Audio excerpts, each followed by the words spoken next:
የካራባው ካፕ ሶስተኛ ዙር ድልድል ይፋ ተደርጓል። ሊቨርፑል ከቶትንሃም የሚያደርጉት ከባድ ጨዋታና ከፍተኛ ግምት የተሰጠው ጨዋታ ሆኗል። ክሪስታል ፓላስ ከሚድልስብሮ፣ ማንቸስተር ዩናይትድ ከብራይተን። ይህንም ጨዋታ ቀላል ነው ተብሎ አይጠበቅም። ብራይተን ከማንቸስተር ዩናይትድ ትንቅንቅ የሚያደርጉና ይህም ይሆናል ተብሎ ይጠበቃል። ማንቸስተር ሲቲ ከኖርዊች ሲቲ፣ ሰንደርላንድ ከሃል ሲቲ የመክፈቻውን ጨዋታ ላይ ማንቸስተር ዩናይትድ 2-0 ያሸነፉበት ጨዋታ የሚጠበቅ ነው የሚታወስ ነው። በፕሪሚየር ሊጉ አርሰናል ከኢፕስዊች ታውን፣ አዲስ አዳጊው ኢፕስዊች ታውን ከአርሰናል ጋር የካራባኦ ካፕ ሶስተኛ ዙር ይገናኛሉ። አስቶን ቪላ ከኮቨንትሪ ሲቲ፣ በርንማውዝ ከሊንክ ሲቲ፣ ቸልሲ ከሉት አሸናፊ ወይንም ከሊድስ ከሁለት አንዱ ይገናኛሉ።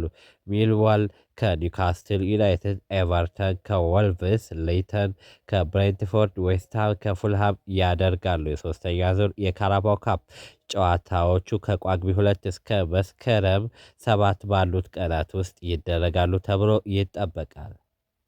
ዩናይትድ ከማንቸስተር ሲቲ በ50 ሚሊዮን ፓውንድ አስደምሞናል። የ24 ዓመቱን ስፓኒሽ አማካይ ኒኮ ጎንዛሌዝ አዲሱ የሴንት ጄምስ ፓርክ ኮከብ ሆነዋል። ቶናሊና ጌማሬሽ ለቀው የሄዱበት የመሃል ክፍል ኒኮ መሙላት ይችላል። ዝርዝሩን አብረን እንመልከተው። ኒውካስትል ዩናይትድ የ47 ሚሊዮን ፓውንድ ቋሚ ክፍያ እና 3 ሚሊዮን ተጨማሪ አበል በመክፈል ዝውውሩን ያጠናቀቀው። ዝውውሩን ከሰኞ ጀምሮ ሲጠበቅ የነበረ ሲሆን አሁን ግን ሁሉም ሰነዶች ተፈራርመዋል። ዋናው የባርሴሎና አካዳሚ ውጤት የሆነው ኒኮ ጎንዛሌዝ በፖርቶ ባሳየው ድንቅ ብቃት ወደ ማንቸስተር ሲቲ አምርቶ ነበር። በሲቲ ቤት 59 ጨዋታዎችን የተሰለፈ ሲሆን በመሃል ክፍሉ ላይ በቁጥር 6 እና በቁጥር 8 ቦታዎች ላይ መጫወት የሚችል ሁለገብ ተጫዋች ነው። ኒውካስትል ዩናይትዶች ይህንን ተጫዋች ኒውካስትል ማስፈረሙ እንዴት ታዩታላችሁ? ሀሳብ አስተያየታችሁን ኮመንት ላይ አስፍሩልኝ። ፖል ስኮልስ በኮቢ ማይኖ እና በማንቸስተር ዩናይትድ አዳዲስ ዝውውሮች ዙሪያ የተናገረው ነገር አለ።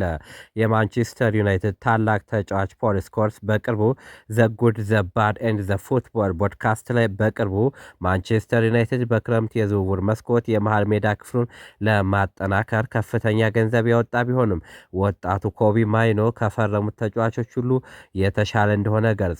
ስኮልስ ዩናይትድ በውድድር ዘመኑ የመጀመሪያ ጨዋታ በሃል ሲቲ 2-0 ከተሸነፈ በኋላ ማይኑ በቋሚ 11 ውስጥ አለማካተቱ ሲያብራራ ማንቸስተር ዩናይትድ በሁለት የመሃል ሜዳ ተጫዋቾች ላይ 90 ሚሊዮን ፓውንድ አውጥቷል።